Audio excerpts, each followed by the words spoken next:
Саламатсыздар, урматтуу биздин кардарлар. Биз азыр Шырбакова Исановада салынып аткан үйгө келдик. Бүгүн 28 май. Көчө күнү келип, 27 май күнү келип биз свайный фундамент жөнүндө чакан видео тартып кеткенбиз. Бүгүн болсо балдар азыркы биринчи этаждын полун жасап бүтүп калышты. Биринчи этаждын пол жөнүндө силерге азыр чакан маалымат кылып, кандай жасалат экенин, эмнелер колдонулат экенин жана канча сом кетет экенин көрсөтүп беребиз. Азыр силер бул видеодон көрсөңөр болот. Мына кадимки свайный фундаменттин үстүнө биз деген тольду тыштадык, кара кагаз деп коебуз кыргызча айтканда. Гидроизоляциянын нымды сактабай, жыгачка өткөзбөгөн дагы бир функцияны аткарат да. Анын үстүнөн орусча айтканда обвязка деп коебуз, кыргызча болсо байлантма тактайлар ташталат. Ошол тактайдын үстүнө анан сип панелдер отургузулат да. Азыр бул видеодон көрсөңүздөр, үйдүн полу толугу менен бүтөйүн деп калган, акыркы катар калды.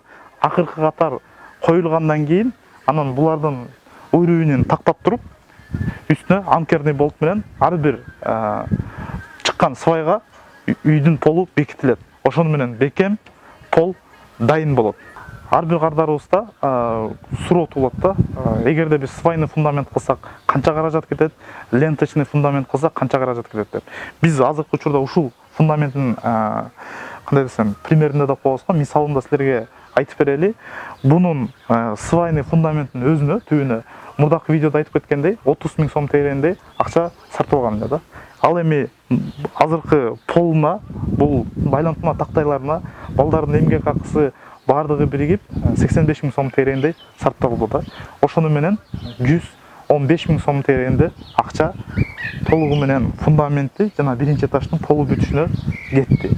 Эгерде ленточный фундамент менен салыштырчу болсок, ушул эле размердеги, мындайча айтканда 8ге 5 болгон размердеги үйгө 100 000 сомдун тегерегинде акча каражат сарпталмак.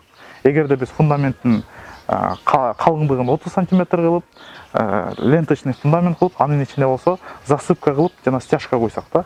Бирок ал фундамент менен бул фундаменттин айырмачылыгы, бул биз бычканын жээгинде жайгашкан себептен бул жерде жарым метр деңгээлинде жердин астынан суу чыгат да.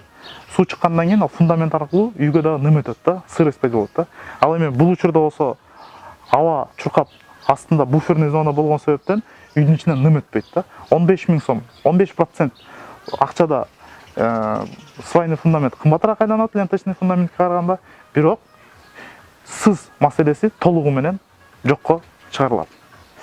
Биздин видеолорду көрүп турсаңыздар, биз мындан тышкаркыдагы дуалына канча кетет экенин, чатырына канча кетет экенин жана чатырдын дуалдын түрлөрү боюнча силерге маалымат берип турабыз.